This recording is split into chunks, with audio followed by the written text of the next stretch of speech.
The first thing I did when I returned to the Crown Prince's bride selection banquet was hand him over to my older sister, Lucy. Because in my last life, Lucy and I died on the same day. I spent 10 years as Empress and 40 as Empress Dowager, yet I was buried in a consort's tomb. Lucy, meanwhile, was only a first-rank noblewoman, yet she was to be buried beside the late emperor in the imperial mausoleum. Even my own son, the one I put on the throne, pointed at my memorial tablet and blamed me for keeping the late emperor from the woman he loved. When I opened my eyes again, I was back at the banquet. I had just been named Crown Princess when Jack asked, just like before, to take Lucy as his secondary consort. This time, I didn't fight him with everything I had. I simply said, "As your highness wishes." The room went dead silent. Jack raised his eyes to me, then lowered them slightly. He clearly hadn't expected me to agree so easily. In my last life, I cried in front of everyone and said nothing. Even the Empress called Jack a fool. That girl's mother was only a concubine. She knows how to lure men, but she has no place in polite society. I've already found her another match. Beauty Cloud's judgment. Give up on her now. With just a few words, she ended any chance they had of being together. Back then, neither the Empress nor I knew Jack had met Lucy before the selection. One glance at the Ghost Festival Lantern Fair, and he was in love. When they met again at a temple, he recognized her handkerchief. The proud Crown Prince chased her 3 miles through mud and rain just to speak with her a little longer. It wasn't a passing infatuation. He was deeply in love. When the Empress heard the truth, she still couldn't believe it. She asked me again and again, "Amy, do you truly have no resentment?" I gave her only one answer. As the Crown Princess, I should be generous. There was nothing more she could say.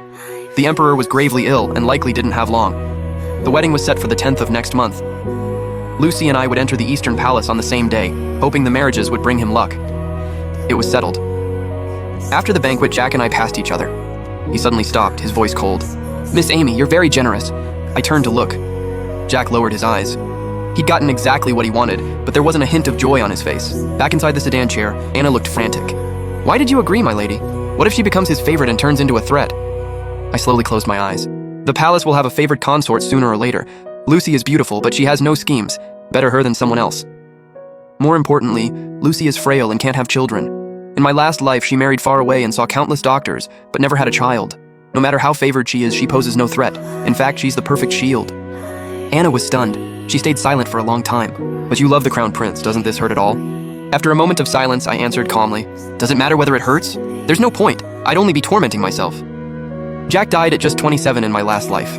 By then, we'd been married for 10 years. I was the legitimate daughter of a noble house, and my mother came from an elite clan. She and the current Empress Dowager had been close friends since girlhood. I always knew I would marry Jack. So from childhood, I studied his likes and learned how to be a virtuous wife and a dignified Empress. For years after we married, he was my whole world. I managed the harem, served the Empress Dowager, and never let palace drama trouble him. In return, he gave me all the respect due an Empress.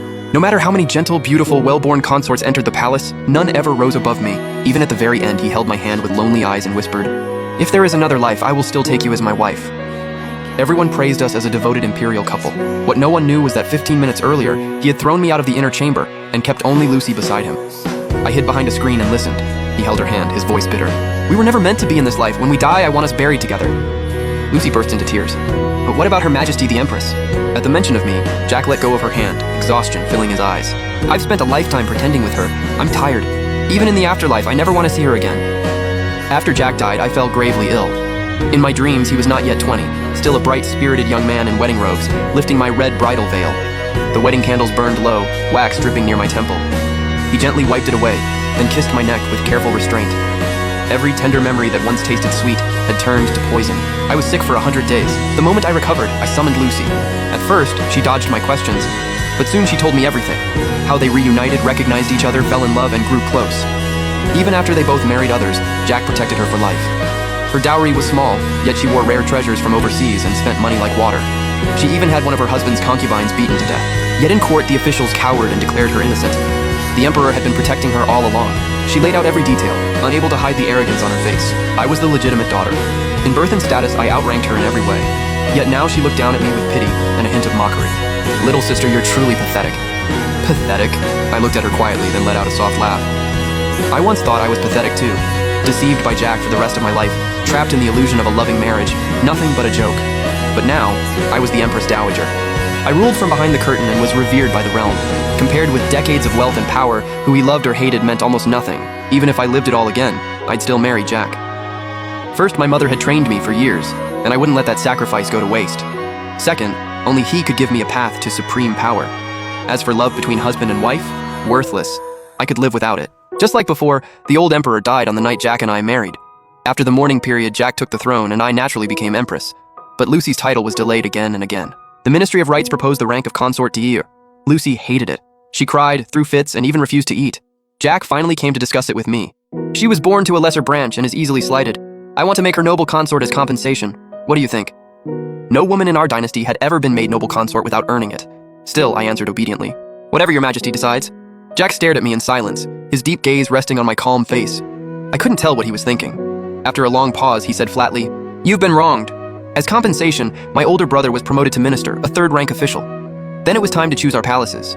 Lucy started trouble again. She wanted Eternal Spring Palace, the most luxurious residence in the harem. Anna was furious. Your majesty should choose first. Only then is it her turn. There is a clear order of rank, doesn't she understand that?" Of course she understood. She simply relied on Jack's favor. People spoiled by power are never afraid of consequences. I didn't want to make things difficult for Jack, so I chose Zhongqi Palace. It was quiet and elegant, but far from the emperor's residence. But this time Jack refused. He frowned. "You are my empress. What would it look like for you to live so far away? Rank comes first. You will stay in Eternal Spring Palace." I agreed and started to rise, but he grabbed my wrist. Jack studied me calmly. "Lucy is timid, so I've spent a few extra days with her. Do you resent me for that?" I lowered my eyes. "I wouldn't dare. Then I will stay here tonight." I turned him down. "We are still in mourning. It doesn't matter." His eyes shifted, carrying a trace of amusement. "I won't do anything else. I only want to spend time alone with my empress." After a long silence, I frowned almost imperceptibly. "I'm afraid the noble consort won't be pleased. For peace in the harem, your majesty should go to her." The inner chamber went silent. Then Jack let out a slow laugh. "Are you sulking with me, my empress?" I stared at him, unable to understand why he was suddenly so amused. In my last life, I acted virtuous in public but had a temper in private. I cared, so I got jealous. When he stayed away too long, I'd cry, pout, and sometimes ignore him. Back then, Jack was endlessly patient with me. He would even put aside his pride to coax me, saying helplessly, "My virtuous empress, I won't leave you alone again, all right?" Once feeling guilty, I asked him shyly, "Am I too jealous?" He shook his head and laughed. "How is that jealousy? You simply love me with all your heart. I like you this way." No matter how much he liked me, it could never compare to the love carved into his bones. Just now, he hadn't wanted to leave. But the moment a maid said Lucy was ill, he walked out without looking back. Rain blurred the window, and I let out a breath of relief. I took Anna for a walk through the imperial garden. Misty rain covered the lake, the water hazy and the hills bright green. In the distance stood a lonely figure, tall, straight, and utterly alone. I stopped. Our eyes met. The young man bowed to me in the cold wind, then turned and left. His features were sharp, his gaze distant, and there was an untouchable pride about him. Anna whispered in surprise, "That man is the future top scholar." Anna noticed nothing strange, she was simply impressed. "So young and already destined for greatness." I couldn't help laughing. "What's so impressive? In my last life, he was only one of the many men at my feet." On the first day after mourning ended, Jack summoned Lucy to his bed. Palace servants knew how to follow power. Once they saw who was favored, they rushed to flatter her. While Lucy's palace blazed with light, Eternal Spring Palace was cold and empty. I didn't mind. Every day, I visited Longevity Palace. The Empress Dowager now lived comfortably, spending her days admiring flowers and drinking tea. When I arrived, she was reclining on a couch, listening to a handsome young man play the zither. Seeing me, she smiled and waved me over. "Hang in there for a few more decades, and you can live like this too." Thinking of my last life, my ears suddenly burned. The Empress Dowager noticed, dismissed the young man, and asked mysteriously, "Did you leave someone you love outside the palace?" I froze and quickly shook my head. "I wouldn't dare." She burst out laughing. "Silly girl, what's wrong with that? Women from families like ours rarely marry the men we love. Your mother and I both had someone we liked at your age. Unfortunately," she sighed for a while, then looked at me with pure curiosity. "I thought you were in love with my son, but after watching you in the palace, I realized you're just like me. You came here for your family's honor." "So, did you love someone you could never have?" Fragments of old memories flashed through my mind. I smiled shyly. "I did." The moment I said it, the hall fell silent. Someone stood at the doorway, expressionless.